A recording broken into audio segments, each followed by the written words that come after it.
group that, loves to give back, loves to help, loves to get involved. And obviously we're big advocates of mental health. So if you need anything, reach out. Scrolling along the bottom of the screen is our Osler office hours. We sit there every other Tuesday for a couple hours. If you're interested in getting help, need advice, anything along those lines, the four of us are sitting there, and we're more than willing to, help you with anything that you want. And one more shout out for tomorrow, Startup TNT finale. Come on out, be 250 people. Yeah, you might have to miss a bit of the Oilers game, but that's okay. They're down 2-0. But in the end, it's going to be a great night talking entrepreneurship in Calgary. And speaking about entrepreneurship, this is long overdue. Travis, Goody, and I have been friends for a long time. I've watched you grow into an incredible entrepreneur from the early days of talking about setting up a shop to where you are now. And I'm excited about this conversation. How are you?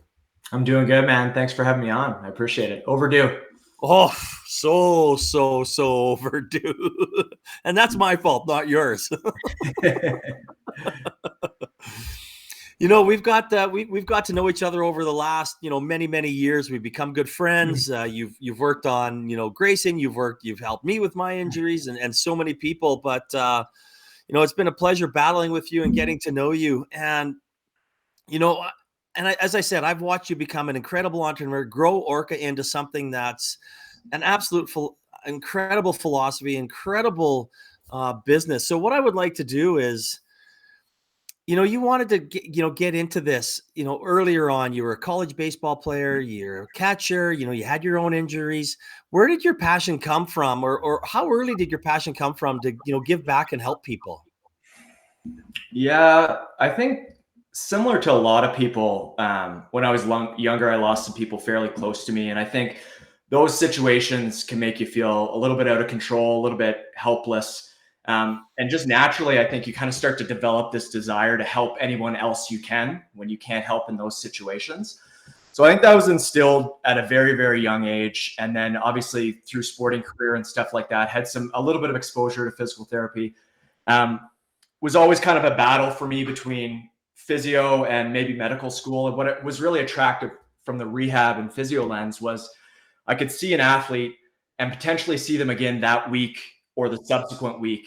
And I didn't have to wait 6 weeks between visits. It wasn't these check-ins like I was getting kind of in the medical side of things. And I could be really alongside of the athlete through their entire journey, ups, downs, help them through the highs and lows of the rehab process. Because it's not a linear process for these kids. And a lot of the times at the kind of adolescent age, when they're injured, they're taken away from their social group as well, right? Typically their sporting teams that's their social circle. That's who they spend all their time outside of school with, between practice and training and stuff like that. So to be sitting on a bed for 6 weeks, 3 months, to them it's a lot more than just nursing the injury.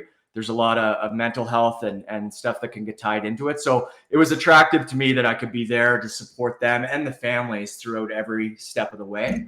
So third, fourth year university and undergrad, that was kind of naturally where I applied to. Didn't have a backup plan, so thank God that worked out. But got into physio. Physio school in Canada exposes you to all the different sectors. You can work in neuro with stroke, cerebral palsy. You can work in peds with young kids, Down syndrome. You can work cardiorespiratory in the ICU, and then obviously the sporting and kind of orthopedic exposure you get too. So by the time you end schooling, you have a good idea of kind of what your niche is going to be. And from there, just kind of went into the profession and started to roll from there. So I guess, was it always your, and that's a great backstory. Was it always your goal to, obviously you didn't start off saying, hey, I'm going to open up my own clinic. This is going to be, you got in there, you learned the trades, talk a little bit about your background and your drive to become an entrepreneur and have your own business and start your empire, so to say. Yeah, I think my whole family, I come from a background of entrepreneurs. So I think that was kind of always there on the side naturally. I'd be lying if I said I had aspirations to own my own clinic right out of the gates, because that definitely wasn't the case. But I think the more I was ingrained in the profession, I started to realize a couple things. Firstly, physio was kind of viewed as a commodity. And what I mean by that is just like you would go around and you'd need regular gas, you could go to Shell, Petro, the price might be different, but you're getting gas wherever you go. That's how physio was viewed. Physio was the same, regardless of what brand you go to, you're getting physio. And if it didn't work at one establishment, it wasn't really that brand didn't work for you. It was that physio didn't work. And maybe then you would change to a different sector or something like that. So I found that quite interesting, where potentially the development of a brand wasn't as much of a focus as it was in different other markets and other sectors. The other thing I realized is the longer I was in it, I started to look at the landscape of rehab in private practice, which is kind of all the clinics you'll go to outside of the hospital. And I started to realize that there was a massive gap between what was being offered to athletes prior to the point where they turn professional. So semi-professional, adolescents, collegiate, massive gap as to what was being offered them, and then professional athletes in the MLB, NHL, things like that. So the interesting thing when I looked at that gap is it wasn't really tied into funding or monetary means like you would think. You would naturally think, okay, the Calgary Flames, lots of money, they're going to spend millions on the rehab machines, all this different stuff.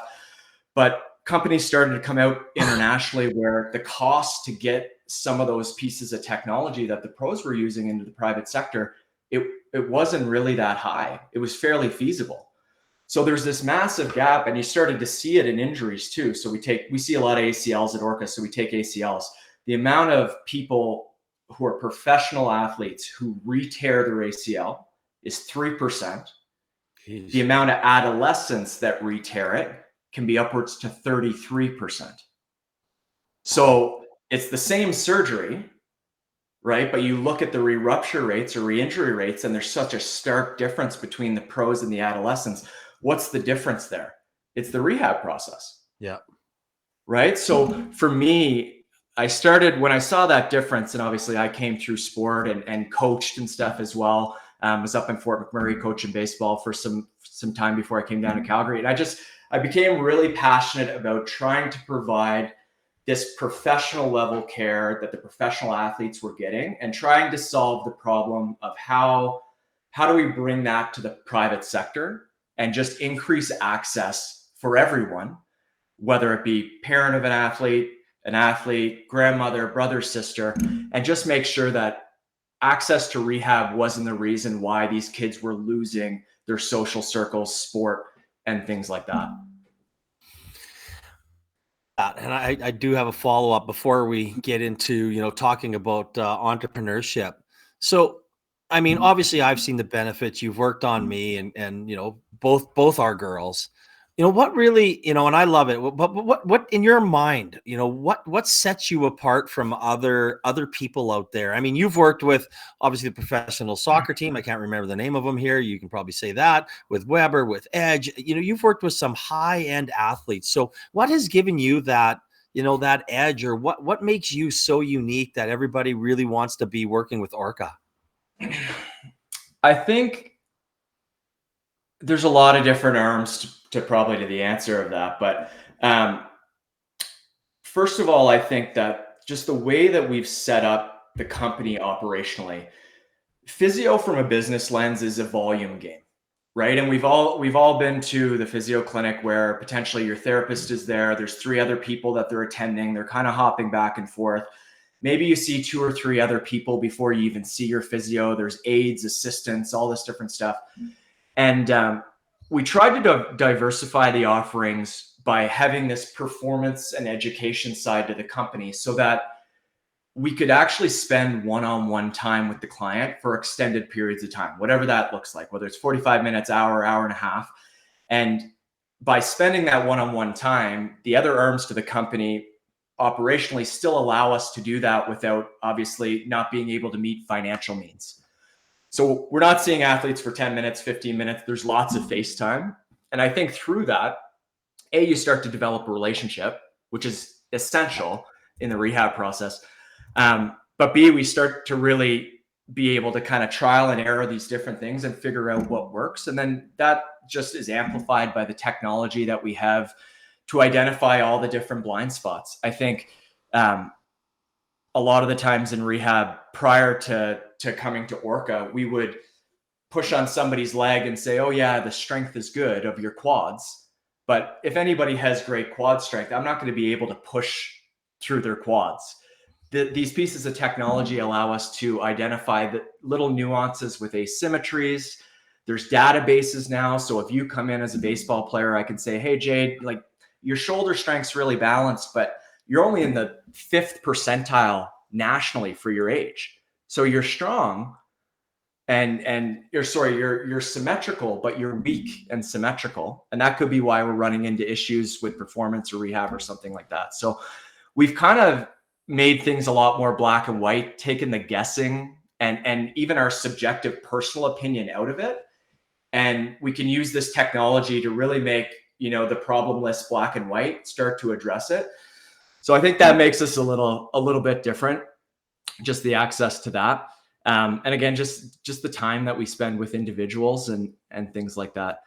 The other thing I would layer onto it, I guess, is for a business owner, obviously I can only treat so many athletes. And the real kind of problem that we set out to solve on the rehab side early was, how do we duplicate outcomes and provide the same value that I feel like I can provide as we build out our team? The example I use all the time in courses is, you can get chicken nuggets in Calgary, you can get chicken nuggets on the East Coast in Halifax, and they taste the same. Doesn't matter who's making it. There's a process there on how they cook that, how they source that. And for the most part, you're getting the same product. Now, humans are complex adaptive species. So rehab is vastly different, obviously, than fast food. But we need to figure out a way to create frameworks and systems that are reproducible for each injury, so that if I lose some staff, life happens, somebody has to move, and I have to bring somebody else in, regardless of their training or experience, I can, as Orca, get that exact same result for that athlete, to make sure that, again, it's reproducible across every practitioner that you come into. No, and I love that. And again, I'm talking with Travis Cadet, one of the founders of Orca. If you want more information, Orca Performance, just click on the comments in the website, or in the click on the website in the comments section, and there is a comment in here, and Keith Carlson, thank you for this comment. Goody will look at it after, but yeah, he's talking about, he loves hearing what your philosophy is and what you're doing, and I just want to kind of bring up one point, is that's a very bad example using me, because I am in peak physical condition. Like, I should be on the wall as a poster at your office. 100%, yeah, 100%. You're the benchmark. Exactly, right? I'm not 52, I'm 25. That's how I think. So but I want to kind of get into that, now get into the business side of things. And, you said a little earlier on that, it wasn't your goal. It wasn't something that you set out to think, this is what I'm going to do. I remember having these conversations, many, many years ago with you, and talking about finances and doing it and finding a location and numbers. So, let's talk a little bit about that step in, and making that, going way, way, way back to that decision. What fears did you have? What overcomes? What what went through your mind to finally make that step and said, I am going to be an entrepreneur and business owner? Yeah, physios by nature typically like to have all the answers. We like everything to fit nicely, like a Rubik's Cube, and then we'll make our decision from there. So I think the decision, at least for a lot of physiotherapists, to take that leap and open up the facility is a difficult one for them to do, because I think in business, despite you trying to curate all the information and perhaps you're meeting with different mentors and getting structure and stuff, there's going to be a point in time where you kind of have to just burn the boats and just carve on from there. So there's definitely a couple fears, I think, when my business partner and I came together. Failure obviously is the number one that usually is crossing people's minds, right? You look at some of the rates of businesses that fail in their first year, and how many of those businesses are still active at the 5-year mark. And the stats are fairly scary for businesses. But I think a quote that resonated with me early days was from Alex Hormozy, who's an entrepreneur in the performance space. He owns acquisition.com, now owns a bunch of different businesses, but started off kind of in the gym space. And he was talking about how the companies that succeed are either too good to fail or too big to fail. Right. So right away, once we started to get our finances in place, and, it starts to potentially, depending on your investments and stuff, tie in some of the personal side of things for you as well. Failure starts to not really become an option at that point, especially if you have a partner at home and young family and stuff like that. So failure was obviously a big one. And I think that everybody's going to kind of overcome that in a different way. But there's a certain point where, for at least the physios who like to have all the answers, you realize that you're not going to have them, and you need to start to take a little bit of assume a little bit of risk and take a bit of a leap of faith.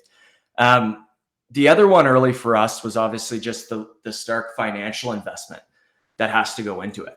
It's not cheap, obviously, from a rental perspective in Calgary. Building out a performance center or rehab space is not a cheap endeavor. And everybody's going to have a different way that they kind of navigate their finances there as well. But I think what helped me overcome that early is I started to realize that obviously if we did this and took this next step, we wouldn't have a lot of money. But what I would have early would be a lot of time. So we took that time that we had, Taylor and I, my business partner, we did a lot of self-study like people do, read every book, listened to podcasts, anything we could do about business, right? Yeah. But I think once the money started to roll in a bit at the start, we started to realize, well, now we have a little bit of funds here to buy other people's time from a mentorship perspective and things like that. And early on, selecting the right people that we felt could help us move the needle, it allowed us to kind of learn from whatever mistakes they made in their 10 to 40 years of business, and allowed us to potentially not repeat those same mistakes as we were developing our ecosystem. So I think, again, that time cost at the start is, it's good. Obviously we have to refine things. I'd never been in business before, never really managed people, managed my own caseload as a physio, but there's a whole other world there that you kind of have to dive into outside of the rehab space. But again, brilliant business partner that I have, and partnerships obviously are super important. There's lots to unpack with that when you're going into business. But him and I have a fairly good match in terms of our core values. And I think we do a really good job with each other at balancing kind of our skill sets. He's a performance coach. I'm a rehab coach. We come at things from different lenses. The things he's good at, I'm not necessarily good at, and vice versa. So I got a little bit lucky in that sense, that those initial hurdles, we figured out ways to kind of overcome them together. No, I love that. Again, talking with Travis Gaudette, one of the founders of Orca. Click on on their website in the comments section. So things are going well. You got your first one. It's up. It's kind of in the Northeast, close to the airport. Beautiful facility. And now things are going good, and you're like, all right, maybe it's time to expand. Like, if we can do this once, we can do it again. So now you're kind of making that step away from something that you've built here. Your community's here, your connections are here, all your contacts are here. How hard was that to take it from here and plop that into Sherwood Park? And what was going through your mind to go from one location to two locations? Yeah, I think there was a lot of framework behind the scenes that went into that decision. And we've always set out at Orca, we kind of operated a little bit differently, where we knew it was going to take time to scale, and we didn't want to rush it. And I think obviously entrepreneurs, their goal at the end is, along with other things, to have some monetary freedom and stuff like that, and freedom of schedule. And what we ended up doing early on with Orca is we actually refined our services.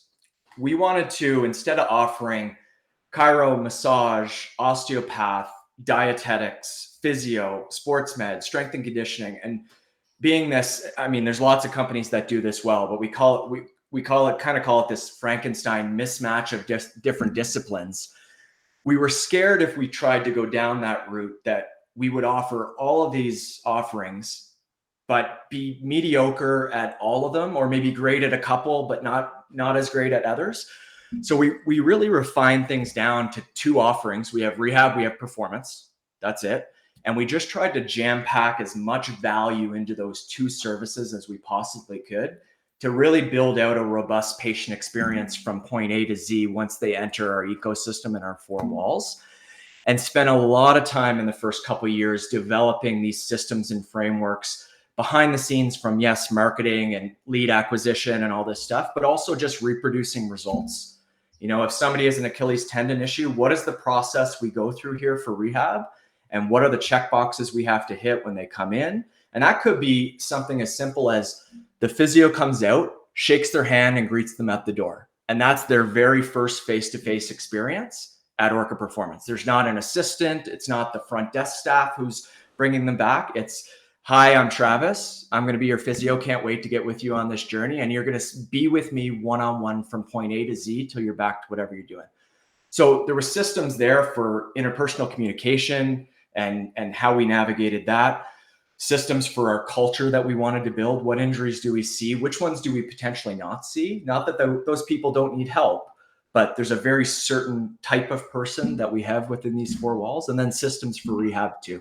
And I think once we felt like we were at the point where that was set, the decision to kind of expand was a little bit less daunting, because we felt like we had a real framework in place to reproduce the experience, whether it was in Calgary or Edmonton. So the nice thing with those is that obviously if you have somebody junior coming on who's just learning, there's a structure there for them to reproduce the result. But I think what makes a rehab or performance business really hard to deal with in the space is what happens then if you put exceptional people at the helm of those systems. What happens then in terms of your growth and trajectory as a brand? So we had individuals up in Edmonton who we knew from our courses that we run, from mentorship sessions that we've done with them. And we were able to put a really good team in place up in Edmonton, as we have in Calgary. And then again, just start to kind of grow from there. We're in a kind of a pop-up location in Sherwood Park in Edmonton right now, kind of linked on with the facility, with the junior A hockey team there. They have a great space. We have a rehab and sports science space built out, but we're kind of using their performance space. And it's again, different market, different challenges. It's a lot about, in the rehab performance space, relationships. Some of the marketing strategies are slow burns where, it takes time. You need to get results. You need to get people in the door, help them reach their goals. And they're going to be the best marketing vessel for you via word of mouth. But it's good. Just new challenges. And we felt confident it was the right time, and it's going well up there. And the goal is always up there to kind of navigate, as long as things continue on their trajectory, into a full-fledged space like we have in Calgary. And then we'll sit down and see what's next. No, for sure. And we'll ask you about that shortly. But again, anybody wants to check them out, click on orcaperformance.com in the comments section. What I've heard here is a lot. Obviously with you and I being good friends, I've been able, I've seen the quality of person that you are, the care that you give, and it's translated into business, and I think which has made you very successful. And you've pointed that out, that you want to care, that you grow, you want time to have. I know I've sat in the physio chair for a lot when I fractured my back, and it was very like that. And she got me better, and it was awesome, and it was perfect for me, but I couldn't move very much. So me laying there was probably a good thing.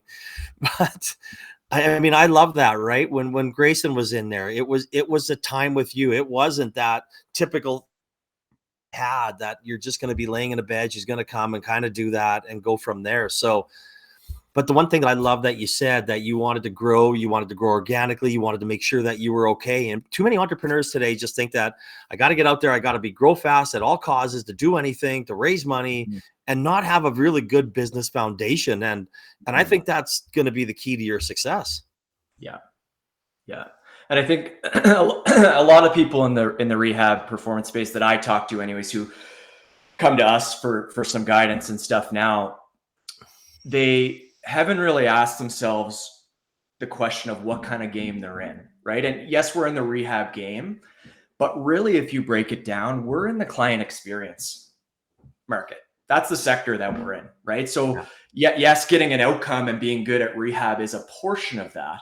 But there's so much more intertwined. There's brilliant physios who are out there who have nobody in their schedule because of all these other intangibles that they can't sort out, whether it be communication, social agility with different types of people in front of you and things like that. So I think as a business in the rehab performance space, having conversations with your business partner on, okay, what type of business are we really?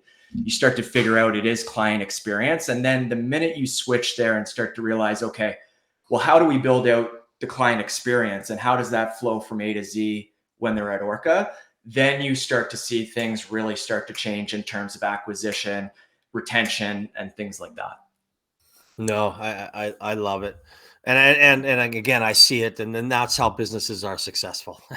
That's how you take a brand from one location to two to potentially more. And you know, when you build that community, you build that client experience, as you call it, because you know what? When I walk in there, I want to believe that you give a shit about me.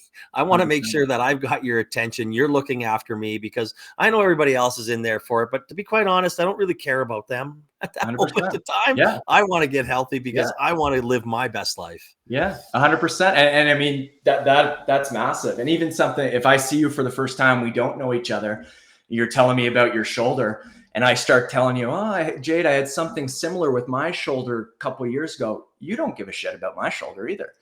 You know what I mean? We're just, you don't know me. We're just meeting each other. You're there for your shoulder. So I think, yeah, just having the skill set to navigate those conversations and really, I mean, communication is such a massive part of what our therapists are good at and exceptional at. And yeah, it's all, again, there's a lot more to unpack. Skill sets are very important, I think, in our space, but there's a lot more to unpack than just being good at rehabilitation and exercises and needling and things like that. No, absolutely. No, I could not agree more. And again, people on our senior baseball team and lots of people that come to you is just speak absolutely highly of what you do and how you guys work. So kudos to you for building something like that. Appreciate that.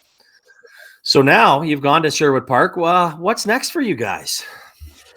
Yeah, I think my business partner and I talked about us being like a stark contrast. So I'm an innovator, so I'll come to him on Friday with about 20 ideas. And then he's really good at being realistic and shutting down probably 19, sometimes all 20 of them.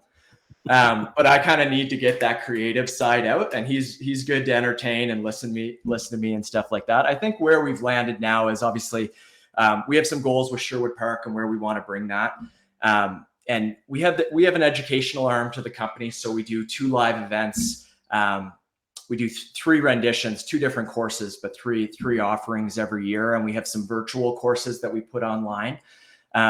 We were lucky enough to go to Brisbane, Australia this past fall and asked to speak there at a conference. And we built some great relationships there. And there started to be a little bit of demand internationally for some of our coursework for people who couldn't attend live. So the online offering was a way to try to get some reach to those individuals.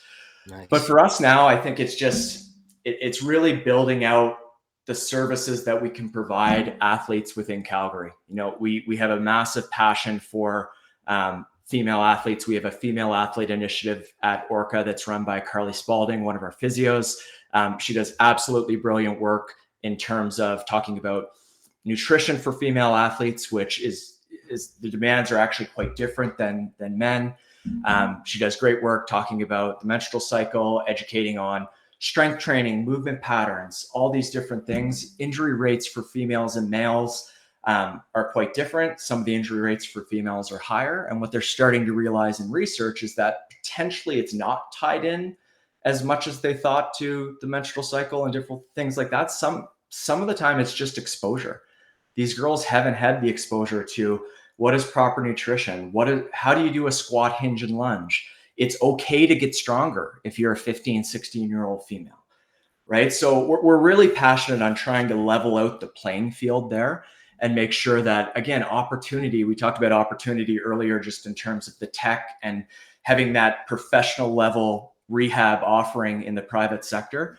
For us, we want to tip the scale and swing the pendulum a little bit and make sure that our female athletes for both performance and rehab are being offered on a same playing field as what men have been. No, I love that, and I think that as a father of two daughters who play softball, and obviously we've been sending a few people your way, I get that, and I love to hear that because you know, and having someone like Carly there, I think is so important. I mean, what we want to do, even with Revolution Softball, is bring in more female mentors, more female coaches, more female trainers, like just so they have the role models to actually look up to and can understand what they're going through. Yeah. Yeah, it's massive. And I mean, we have brilliant female therapists, physiotherapists at Orca, and brilliant strength coaches as well, who are there. So, I mean, I think it's good, again, just going back to the business side of things, to make sure that, you have a diverse team there as well, right? Like there's lots of girls who come into our facility who, regardless of how many courses I've taken, they're not going to open up to me the same way that they do a Carly or a Lauren or something like that. They're not going to resonate as much. I wasn't a female athlete navigating the world of sport at 15, 16 years old. And we need to have resources there for those girls, and make sure, again, that we're checking the boxes that they need to start to, I never say injury prevention, but injury reduction, to start to reduce some of these rates and keep them in sport, and keep them on the playing field, keep them in their social circles.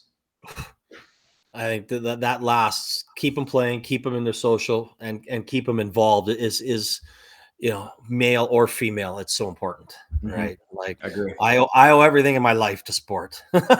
It doesn't everything doesn't matter what it is. I owe everything in my life, all my connections, all my businesses, how I met my entrepreneur partners, everything I owe to sport. Yeah. Yeah, it's massive.